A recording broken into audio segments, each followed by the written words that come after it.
Geng hacker asal Rusia yang menggunakan ransomware Conti mengklaim telah mencuri data Bank Indonesia.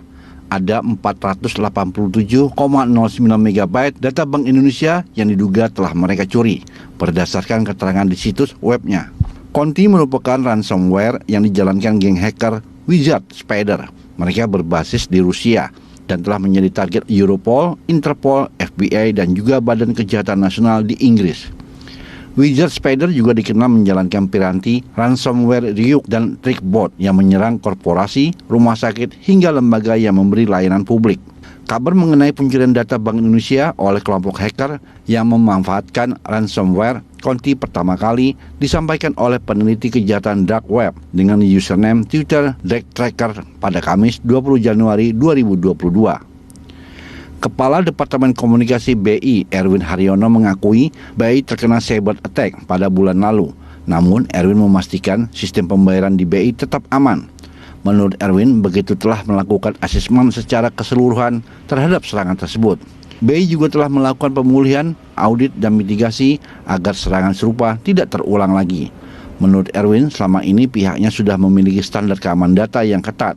Selain itu, BI mengembangkan teknologi dan infrastruktur keamanan cyber yang lebih kuat, bahkan hingga ke level data karyawan. Ransomware adalah jenis program jahat atau malware yang dapat mencuri dan menyandera data korban, sehingga data tersebut tak dapat dibuka oleh pemiliknya. Peretas yang menggunakan kejahatan cyber ini akan mengancam mempublikasikan data pribadi korban atau terus-menerus memblokir akses mereka ke data tersebut, kecuali jika uang tebusan dibayarkan. Tim Liputan, Berita 1. Pemirsa, data publik jebol lagi, itulah Morning Talk kita pada pagi ini. Untuk membahasnya telah terhubung bersama kita ada Pak Pratama Persada, Ketua Lembaga Riset Keamanan Siber, CISREC.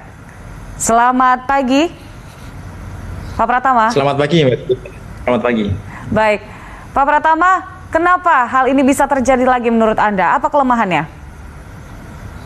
Ya begini, kalau kita melihat serangan cyber ini kan ada dua sisi. Yang pertama adalah memang si hackernya jago gitu, sehingga dia bisa menerobos sistem yang benar-benar sudah diamankan. Kemudian yang kedua adalah sistemnya lemah, ya kan? Nah ini saya nggak tahu nih di Bank Indonesia setelah melakukan audit kesimpulannya apa gitu. Tapi memang grup ransomware Conti ini lumayan terkenal di dunia karena mereka yang juga melakukan beberapa ratus serangan yang menyasar institusi-institusi besar di Amerika gitu. Jadi Amerika pun juga kewalahan gitu. Nah ini ketika mereka masuk ke dalam suatu sistem gitu, grup ini agak beda dengan grup yang lainnya begitu. Karena kalau kita berbicara ransomware, Mbak, ya, ransomware itu adalah salah satu cara serangan. Begitu menyerang, seluruh file di komputer kita diacak, Mbak, sehingga kita nggak bisa buka isinya, termasuk file dokumen, file sistem, dan lain-lain, sehingga komputer kita ini kayak mati gitu. Nah, kemudian si hackernya ini biasanya minta tebusan gitu. Nah, kalau si Conti ini, grup Conti ini, dia agak beda gitu. Jadi selain dia melakukan penyanderaan terhadap file, dia juga mencuri file gitu. Jadi filenya itu dicuri duluan, kemudian di-encrypt filenya, kemudian dia minta tebusan. Nah, biasanya organisasi atau institusi itu mereka memiliki sistem backup. Kalau memiliki sistem backup yang bagus, itu tinggal di-recover aja, nggak ada masalah. Serangan-serangan yang menggunakan ransomware ini gitu. Tetapi ketika filenya ikut dicuri, itu menjadi masalah karena biasanya Conti ini dia melakukan pengancaman. Kalau Anda nggak bayar, ini file Anda akan saya publikasikan. Dan ternyata kan benar. Di situ ada sampel data yang diberitahukan ke publik, itu ada sekitar 838 file dari jumlah file size-nya itu 487,09 MB, dan itu baru 1% dari file yang dipublikasikan gitu. Artinya masih ada 99% lainnya lagi. Nah, kita tidak tahu nih file-file apa saja yang berhasil dicuri oleh grup Conti ini gitu, karena dari halaman grup Conti ini di dark web gitu, kita ngaksesnya juga harus menggunakan onion browser ya, untuk nggak sembarangan bisa masuk ke sana gitu. Yang dihack itu adalah main domain dari Bank Indonesia, yaitu corp.bi.co.id gitu. Jadi kemarin ketika Bank Indonesia membuat publikasi bahwa yang diserang itu adalah dari Bank Indonesia cabang Bengkulu, ya saya masih agak ragu gitu kok.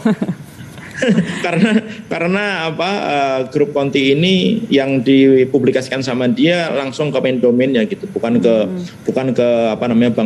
Bank BI cabang Bengkulu gitu, Mbak. Ya, ini yang menarik ketika Anda mengatakan bahwa semua file di perangkat itu akan diacak.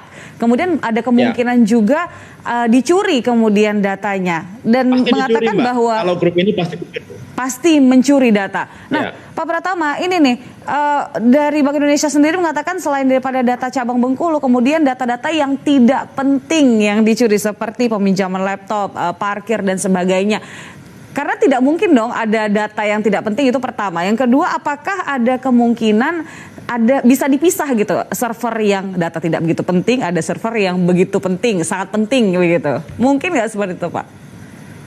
Ya begini, kalau si hacker ini dia berhasil masuk ke dalam satu sistem, kemudian dia menguasai sistem itu menggunakan malware yang dia miliki begitu, dan ketika infeksinya itu bisa masuk ke dalam satu farm, satu jaringan, ya harusnya sih dia bisa ngambil semuanya ya gitu, karena kan sudah dijebol sistem keamanannya gitu. Dan tadi kalau dibilang bahwa file-file yang diambil itu file-file tidak penting gitu, ya yang tahu sih sebenarnya cuma Bank Indonesia ya gitu. Tapi dari sampel data yang kita lihat gitu, di situ ada bukan hanya file-file dokumen gitu, tapi di situ ada misalkan Adobe Cloud Service gitu, kemudian ada Central Table, kemudian ada data, kemudian ada beberapa file yang menurut saya ini adalah file system gitu. Walaupun di situ juga ada sampel data yang dikasih tahu, misalkan bedah buku, presentasi bedah buku gitu dan lain-lain begitu, Mbak.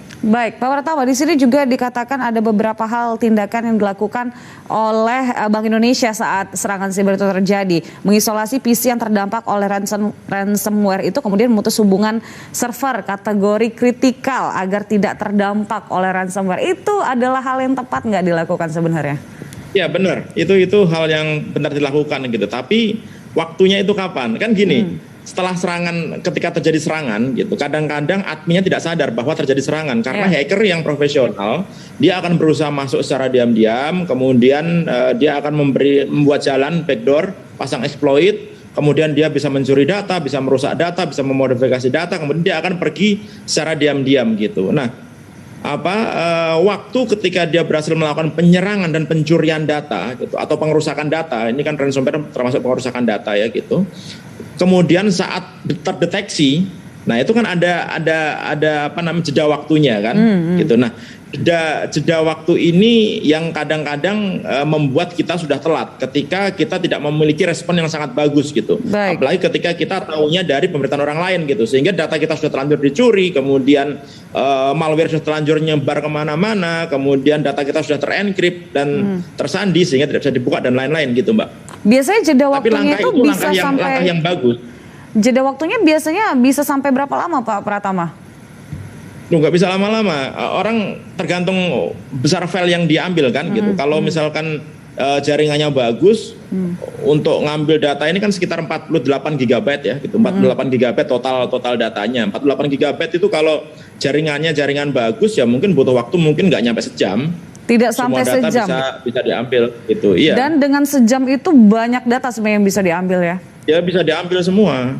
Bisa diambil semua gitu. Baik. Ya kan, nah, ketika proses untuk menutup dan lain-lainnya itu membutuhkan waktu misalkan 3 hari gitu, ya sudah agak telat kan gitu.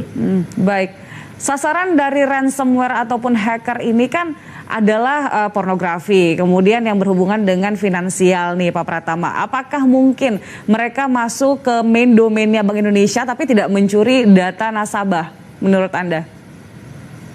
Gini Mbak, logikanya saya supaya gampang gini ya, misalkan ada rampok gitu, dia berhasil masuk ke dalam rumah orang, dia mencuri brankas gitu, berhasil buka brankasnya, di situ ada emas 100 kilo gitu. Mungkin nggak rampoknya bilang, saya ngambil cuma 100 gram aja deh gitu, yang lainnya saya tinggalin, saya putusin cuma 100 gram gitu. Kayaknya hampir nggak mungkin ya gitu. Jadi kalau misalkan King ini berhasil masuk ke dalam sistem BI gitu, ya dia pasti akan ngambil semaksimal mungkin yang bisa dia ambil sebelum linknya dia terputus gitu. Jadi kita nggak tahu sebenarnya berapa banyak data yang diambil dan berapa besar data yang diambil gitu. Nah, saya juga nggak tahu ketika Bank Indonesia bilang bahwa data-data yang diambil itu bukan data-data yang kritikal begitu. Dari mana mereka tahu bahwa data-data yang diambil itu bukan data-data yang kritikal gitu? Karena enkripsi yang dilakukan oleh si Geng Conti ini gitu sama pencurian data yang dia ambil itu kan bisa berbeda begitu. Karena memang ini unik nih dan ini menjadi perhatiannya pemerintah Amerika Serikat gitu. Bahkan FBI gitu, National Security Agency, NSA gitu, bahkan Badan Keamanan Siber dan Infrastruktur Amerika gitu, itu juga concern sekali dengan grup ini karena grup ini memang unik karena dia tidak hanya melakukan ransom, tidak hanya melakukan penyanderaan terhadap data, tapi dia juga mencuri datanya gitu, sehingga kalau misalkan perusahaan atau organisasi tersebut punya backupnya gitu, karena ransomware bisa dilawan dengan backup yang bagus gitu, dia masih ngancem dia akan mempublikasikan datanya. Itu yang jadi masalah sebenarnya, Mbak. Oke, tapi di sini kita bisa tahu nggak bahwa data apa saja yang dicuri oleh grup ini? Kalau dari sampel data yang dikasih sih nggak terlalu banyak ya tadi yang saya sebutkan gitu. Tapi dari kebiasaan nama filenya gitu, memang ada beberapa data yang memang data dokumen, tapi ada juga data-data yang berhubungan dengan file system gitu. File system. Baik, ini juga yang dilakukan oleh Bank Indonesia adalah eradikasi, yaitu pemusnahan terhadap file yang diduga menjadi sumber penyebaran ransomware ini. Ini juga menjadi salah satu jalan keluarkah untuk bisa menyelamatkan data atau tidak? Ya, jadi kalau misalkan melakukan audit forensik yang baik gitu, biasanya kalau sudah kita tersangka kita melakukan ini nih, checking seluruh komputer nih. Kira-kira grup Conti ini dia masuknya menggunakan malware jenis apa gitu. Begitu masuk jenis apa, dia bisa dicek mana komputer yang menjadi sumber infeksi gitu, mana file yang menjadi sumber infeksi gitu. Nah, kalau itu bisa ditemukan ya tinggal dihapusin itu file-filenya gitu. Dia ketika file-file malware-nya itu dihapus, berarti si Geng Conti ini tidak bisa punya akses lagi ke sistemnya Bank Indonesia gitu. Karena sistem yang digunakan oleh Geng Conti ini biasanya menggunakan remote control, Mbak gitu. Jadi begitu mereka berhasil memasukkan malware gitu, mereka bisa meremote komputer yang ada di targetnya itu, baik komputer ataupun server yang ada di targetnya itu suka-suka dia gitu. Nah, kalau dia bisa meremote artinya apa? Artinya dia bisa menggunakan komputer itu seolah-olah di depannya dia gitu. Jadi dia mau ngopi, mau ngelihat, mau merusak itu suka-suka dia aja gitu, Mbak. Oke. Berdasarkan beberapa kasus yang mungkin Anda ketahui, Pak Pratama, kebocoran data seperti apa sih yang terparah, kemudian recovery-nya juga sulit begitu dilakukan terhadap ransomware yang jenis ini? Nah, ini kemarin belum lama gitu di Amerika ada perusahaan namanya Colonial Pipelines gitu, itu perusahaan kayak Pertamina-nya tapi di Amerika gitu, dan dia berhasil diserang menggunakan ransomware ini dan dia ternyata harus membayar sekitar 500 miliar rupiah kalau dirupiahkan untuk mendapatkan key atau kunci untuk membuka file-file yang disandera oleh si hacker ini, Mbak. Lumayan. Oke. Nah, dan infonya juga Conti ini dia tidak hanya menyerang Bank Indonesia gitu. Karena ada beberapa perusahaan juga di Indonesia yang mengalami hal yang sama di tahun 2021 dan terindikasi terserang oleh ransomware Conti ini. Oke, Pak Pratama, ketika misalnya kan kita belum memastikan nih berapa banyak data, kemudian data apa saja yang pastinya telah dicuri oleh grup ini begitu. Tapi data dari Bank Indonesia ini kemudian laku nggak kalau misalnya dijual? Seandainya misalnya kita memang mengatakan bahwa tidak ada kok data yang hilang begitu. Ya pasti laku lah. Ya pasti laku, apalagi ketika data itu berasal dari institusi yang sangat strategis gitu. Apalagi kita tahu Bank Indonesia adalah organisasi yang membuat kebijakan perbankan Indonesia ya gitu. Ya pasti banyak yang mau gitu. Dan artinya ini memang data yang sangat berharga begitu ya Pak Pratama. Yang diambil itu kan bukan data-data matang yang dipublikasikan oleh Bank Indonesia gitu, tapi data-data raw gitu, mungkin hasil analisis atau kebijakan yang belum dipublikasikan atau rencana-rencana jangka panjang dan lain-lain, kita kan nggak tahu gitu. Yang tahu hanya Bank Indonesia gitu. Tapi dari jumlah file yang mereka katakan gitu, ada ada 487,09 megabyte dan itu baru 1% gitu dari data yang dikasih tahu ke publik gitu. Artinya apa? Ada 99% data lagi yang disimpan sama dia gitu. Nah, kemudian kan bertanya kenapa kok yang disampaikan cuma 1% gitu. Itu untuk sampel gitu. Untuk memberitahukan kepada nanti calon pembeli gitu atau si Bank Indonesia ini, hey, saya ini punya data Anda loh. Kalau nggak percaya nih lihat datanya, kasih 1% free gitu. Itu biasa di dunia hacker biasa Mbak gitu. Kalau berhasil mencuri data untuk meyakinkan target atau korban dan meyakinkan orang lain mau beli datanya, dikasih sampel datanya gitu. Nah begitu dikasih sampel datanya, dicek ternyata valid gitu, ya akhirnya orang akan mau beli data tersebut gitu Mbak, karena memang data-datanya valid dari Bank Indonesia. Jadi memang kebiasaan dari grup ini adalah ngehack, kemudian mencuri, mengancam untuk misalnya menyandra datanya itu, kemudian meminta keuntungan. Kalau misalnya tidak kemudian ditebus, maka bisa dijual ke pihak lain, seperti itu. Nah, tapi yang menarik di sini adalah ketika Bank Indonesia berkoordinasi dengan Badan Siber Sandi Negara gitu dan dilakukan audit forensik dan dikatakan bahwa grup ini tidak meminta tebusan gitu. Saya agak aneh juga gitu.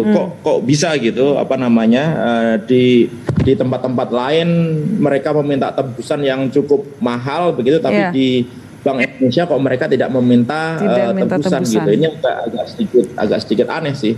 Oke, dari kebiasaan grup ini. Pak Pratama, kita masih akan membahas, nanti kita akan lebih bagaimana, apa yang harus dilakukan oleh Bank Indonesia. Apakah transparansi ini juga perlu dilakukan kepada masyarakat? Pemirsa, tetaplah bersama kami di Good Morning Jakarta.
Terima kasih Anda masih bersama kami pemirsa. Kita lanjutkan dialog, kita masih bersama dengan Pak Pratama dari Cisrek. Pak Pratama, apa yang harus dilakukan oleh Bank Indonesia saat ini? Apakah juga benar-benar transparan kepada masyarakat terhadap apa yang terjadi? Ini adalah satu langkah yang harus dilakukan menurut Anda. Ya, menurut saya memang tanggung jawab ini organisasi baik pemerintah ataupun swasta ketika mereka melakukan pengumpulan data masyarakat lah gitu, menyimpan data masyarakat, karena di BI kan juga ada data masyarakat ya, misalkan BI cek dan lain-lain begitu. Ketika ada serangan seperti ini, ketika sudah melakukan digital forensik, ya harusnya bertanggung jawab untuk melaporkan kepada masyarakat kira-kira ada nggak kerawanan begitu, benar-benar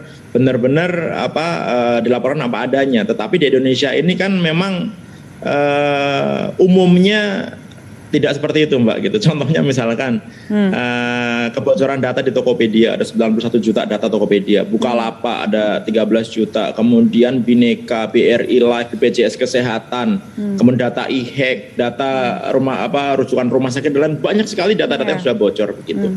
Tetapi sampai saat ini seperti hilang menguap begitu saja gitu, kayak ditelan bumi gitu. Padahal data-data masyarakat bocor kemana-mana gitu. Nah, ketika data masyarakat bocor, yang rugi siapa? Yang rugi masyarakat. Harusnya penyelenggara sistem elektronik, pemerintah atau swasta, yang ternyata terjadi kebocoran data di sistemnya, ya harusnya bertanggung jawab lah, minimal melaporkan lah bagaimana yang bocor apa saja, kemudian bagaimana proses mitigasinya dan lain-lain. Kalau tidak kan kayak enak saja gitu. Mereka nggak rugi, tapi yang rugi masyarakat. Kita teror pakai SMS spam, ditawari pinjaman online ilegal, kemudian kadang-kadang dompet digital kita juga di take over, bahkan ada nomor rekening yang diambil alih gitu dan lain-lain gitu. Data kita dipakai orang sembarangan gitu. Nah, harusnya ada tanggung jawab yang baik begitu. Nah, masalahnya di Indonesia ini memang belum ada Mbak aturan undang-undang yang bisa memberikan sanksi yang cukup berat kepada platform penyelenggara sistem elektronik ini gitu yang karena kelalaiannya gitu menyebabkan terjadinya kebocoran data. Kenapa saya bilang karena kelalaiannya? Karena seringnya di Indonesia ini kebocoran data itu diakibatkan bukan karena si hackernya yang pintar gitu, tapi dari sistemnya yang cukup lemah gitu. Nah, kita belum ada undang-undang itu. Kita ada aturan-aturan yang sedikit mengatur masalah itu, misalkan peraturan pemerintah tentang penyelenggara sistem transaksi elektronik, kemudian ada peraturan Menteri Kominfo tentang perlindungan data pribadi gitu. Tapi saya bilang sanksinya itu hanya sanksi untuk anak SD gitu. Jadi hanya peringatkan secara lesan, kemudian peringatkan secara tertulis. Kemudian kalau terjadi terbukti itu bisa dihentikan sementara kegiatannya. Kemudian yang terakhir diumumkan di platform online gitu. Tapi sampai saat ini paling mentok diperingatkan secara tertulis saja gitu. Tidak ada sanksi yang memberatkan platform ini ketika terjadi kebocoran data gitu. Padahal data masyarakat yang bocor gitu dan dijadikan orang untuk melakukan tindakan-tindakan kejahatan gitu. Nah, menurut saya Bank Indonesia ya kalau bisa jangan seperti mereka ini yang sudah duluan datanya bocor gitu, bisa menginformasikan kepada masyarakat. Ada nggak data-data masyarakat yang bocor gitu? Yang disampaikan kan tidak ada data kritikal Bank Indonesia yang rusak atau yang bocor gitu, sehingga Bank Indonesia tetap bisa melakukan fungsinya dengan baik gitu. Oke, fine, nggak ada masalah gitu. Tapi ada nggak data-data masyarakat yang ikut dibocorkan di sana gitu, karena itu penting untuk diketahui. Karena apa? Karena kalau kita melihat data perbankan itu kan lebih bahaya daripada data-data pribadi biasa gitu. Kalau misalkan hanya data Dukcapil gitu, walaupun data Dukcapil juga rahasia, tidak boleh sembarangan dipublikasikannya, tapi ditambahkan dengan misalnya ada nomor rekeningnya, ada nomor kartu kreditnya, kemudian ada nama banknya, wah itu kan lebih gampang digunakan orang untuk melakukan kejahatan gitu. Nah, oleh karena itu sebaiknya sih diberitahukan dengan jujur kepada masyarakat kita, ada nggak data-data masyarakat yang bocor gitu. Dan saya pikir sudah saatnya lah di Indonesia ini undang-undang perlindungan data pribadi itu dimiliki gitu. Ini kan jadi polemik terus Mbak, sudah bertahun-tahun jadi program legislasi nasional begitu. Harusnya tahun 2021 bisa disahkan, ternyata gara-gara ada sepakatan antara DPR dengan pemerintah, akhirnya deadlock ini undang-undang perlindungan data pribadi gitu. Yang rugi siapa? Ya masyarakat gitu, karena data tidak dijamin. Kalau di luar negeri Mbak, wah jangan main-main kalau ada peretasan terjadi kebocoran data gitu. Contohnya di Eropa gitu, mereka punya General Data Protection Regulation gitu, undang-undang perlindungan data pribadi yang ada di Eropa. Itu kalau sampai satu saja masyarakat Eropa data yang dibocorkan, itu bisa segera dendanya sampai 20 juta euro gitu. Kemarin juga di Korea Selatan bulan Agustus 2021 itu ketika ada pelanggaran Facebook dan Twitter gitu, mereka didenda 89 miliar gitu, dan mereka berani gitu. Bahkan mereka juga ada hukuman badan dan ada hukuman uang gitu, bayar denda uang gitu. Sehingga platform penyelenggara sistem elektronik itu mereka benar-benar serius untuk mengamankan sistemnya gitu. Kalau di Indonesia kan enggak, karena tidak ada hukum yang berat gitu, dan ketika terjadi kebocoran data enggak diapa-apain gitu, akhirnya mereka santai-santai saja gitu. Contohnya misalnya Kementerian Kesehatan juga, habis data e-hack bocor 1,3 juta data bocor, kemudian bocor lagi 6 juta data rujukan rumah sakit gitu, dan sampai sekarang juga nggak ada beritanya gitu. Kemana beritanya, apa yang dilakukan pemerintah begitu, padahal itu jelas-jelas data masyarakat, dan dari sampel data yang bocor itu luar biasa isinya gitu Mbak. Oke, karena kesan yang diberikan saat ini tuh adalah seolah-olah Bank Indonesia dan juga pihak yang berkaitan ini adalah untuk tidak menimbulkan kepanikan di tengah masyarakat, sementara kita merasa bahwa data apapun yang bocor, data itu adalah berharga. Apalagi untuk saat ini data adalah uang begitu ya Pak Pratama ya. Nah, ngomong-ngomong soal keamanan sistem, nah kalau kita leveling nih Pak Pratama untuk tingkat keamanan sistem kita itu kita di level seperti apa sih? Di mana sih posisinya untuk sistem itu? Begini Mbak, ada namanya Global Cyber Security Index gitu, peringkat yang dibuat dunia gitu terhadap level keamanan cyber di masing-masing negara. Indonesia ini di tahun 2017 kita peringkat ke 71. Kemudian 2019 kita naik ke peringkat 40 dan di tahun 2021 kita naik ke peringkat 24. Ini lumayan bagus nih. Level kita 24 di antara 160 negara gitu. Jadi level keamanan cyber kita ini cukup bagus karena kalau levelnya di bawah 50 gitu, misalnya 51, 52 itu sebenarnya negara itu tidak layak melakukan ekonomi digital gitu. Kalau 24 artinya sudah oke lah gitu. Yang jadi masalah adalah kenyataannya level peringkat cyber security kita naik di level dunia, tapi keamanan cyber kita malah nyungsep habis-habisan di Indonesia. Gitu. Jadi nggak sebanding ini kenaikan level kita sama kenyataan yang ada di Indonesia ini tidak sebanding gitu. Karena apa? Kita lihat banyak sekali kebocoran data. Bahkan di tahun 2021 itu kebocoran data BPJS 279 juta data itu menjadi salah satu kebocoran data terbesar di seluruh dunia.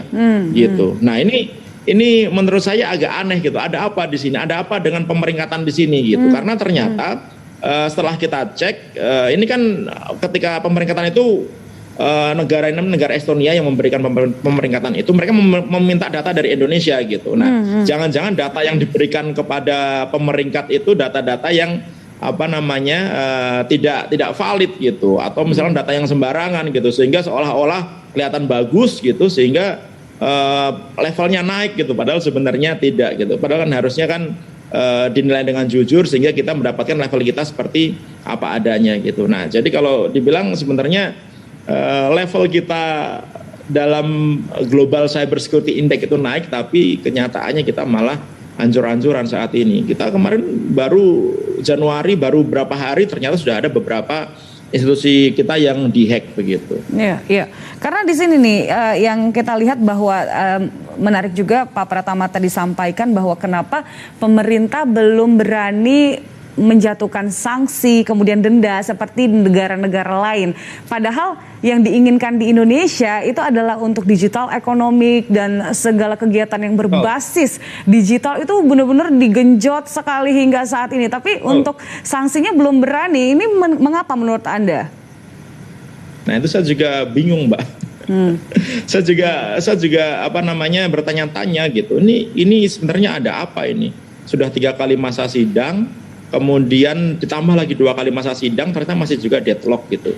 Ya, kita berbicara masalah undang-undang perlindungan data pribadi ini ya gitu. Emang kita juga agak bingung sebenarnya ada apa di sini gitu. Kok bisa undang-undang yang sebenarnya aturan yang dibutuhkan oleh melindungi masyarakat ternyata tidak menjadi perhatian serius oleh pemerintah dan DPR begitu. Sehingga akhirnya semakin nggak jelas gitu masalah keamanan data ini. Nah, kenapa kok tidak ada sanksi yang berat ya? Karena kita nggak punya undang-undangnya, Mbak. Kita belum punya undang-undang aturan yang memberikan sanksi yang berat, itu jadi masalah.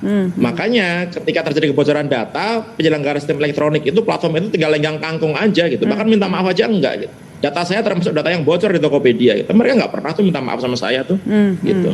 Dan juga jutaan masyarakat lainnya begitu ya Pak Pratama. Terakhir, nah ini kan kita sudah adalah pengguna dari sistem cyber yang ada di Indonesia. Apa sih yang bisa kita lakukan saat ini?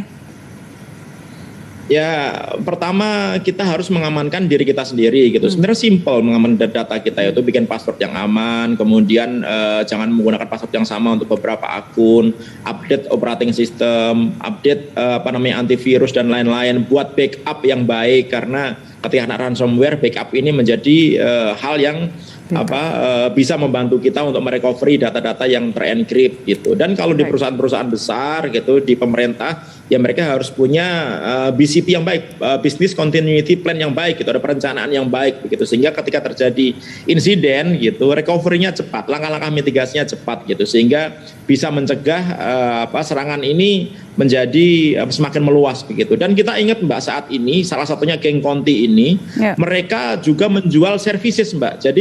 Jadi kita tidak perlu menjadi hacker untuk mengirim ransomware. Kebayang nggak sekarang? Jadi kita bisa nyewa ransomware ini, makanya namanya ransomware as a service gitu. Jadi kita bisa nyewa ransomware dari grup Ponti ini, kita bisa melakukan penyerangan ke organisasi lain begitu. Nanti begitu sudah berhasil, kita bagi hasil. Setelah mereka bayar tebusannya, bagi hasil, kita dan si Konti ini kita bagi hasil gitu. Jadi semakin bahaya ini karena orang tidak perlu lagi menjadi hacker untuk melakukan penyerangan, untuk melakukan hacking gitu. Nah ini hal yang harus diantisipasi oleh pemerintah kita juga gitu. Undang-undang ITE tidak cukup. Kita perlu punya undang-undang perlindungan data pribadi dan undang-undang keamanan dan ketahanan cyber. Baik. Pratama, artinya memang untuk bisa mengamankan data pribadi kita itu dimulai dari diri sendiri, itu langkah-langkah yang telah disampaikan Pak Pratama tadi, dan kemudian juga kita tunggu bagaimana langkah pemerintah setelah hal ini terjadi melalui Undang-Undang Perlindungan Data Pribadi. Nanti kita lihat bagaimana pergerakannya Pak Pratama, kita akan kawal bersama. Pak Pratama, terima kasih telah bergabung bersama kami pada pagi hari ini, sehat selalu. Terima kasih Mbak. Siap, sehat selalu. Ya pemirsa, Good Morning Jakarta masih akan kembali usai jeda berikut, tetaplah bersama kami.